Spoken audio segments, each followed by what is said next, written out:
Patrimoine. Salut sur vous. En quête de patrimoine, découvrons notre histoire. La vie des saints. 6 novembre, nous fêtons Saint Léonard. Léonard naquit vers la fin du 5e siècle. Son père occupait un haut emploi à la cour de Clovis. Ce prince tint Léonard sur les fonds du baptême. Élevé dans l'abbaye de Missy, près d'Orléans, le jeune seigneur fut ensuite le disciple de saint Rémy, évêque de Reims, et acquit, surtout par ses miracles, une telle renommée de sainteté que son illustre parrain l'appela près de lui et voulut le garder à sa cour jusqu'à ce qu'il ait l'âge requis pour être évêque. Léonard n'accepta qu'une faveur, celle d'entrer dans les prisons et de délivrer tous les prisonniers qu'il jugerait dignes de cette grâce. Il retourna à Missy, où l'abbé Saint-Mémin le forma à la vie monastique.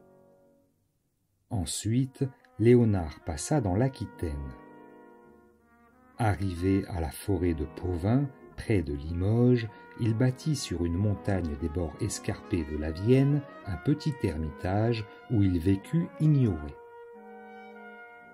Dans la même forêt, sur le bord opposé de la rivière, s'élevait une résidence royale de chasse. Pendant qu'un roi de France, l'un des fils de Clovis, s'y trouvait, sa femme fut prise des douleurs de l'enfantement.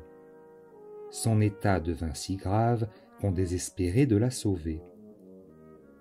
Saint Léonard, à qui l'on eut recours, obtint par ses prières une heureuse délivrance à la reine.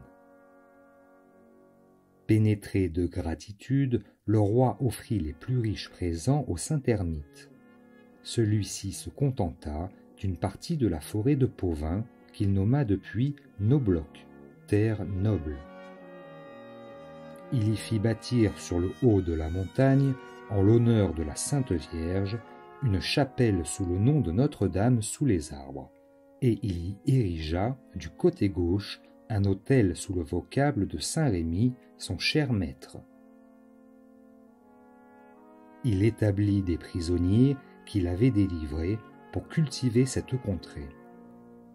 Telle fut l'origine du bourg de Saint-Léonard. Le saint mourut en 559, et son culte se répandit par toute l'Europe.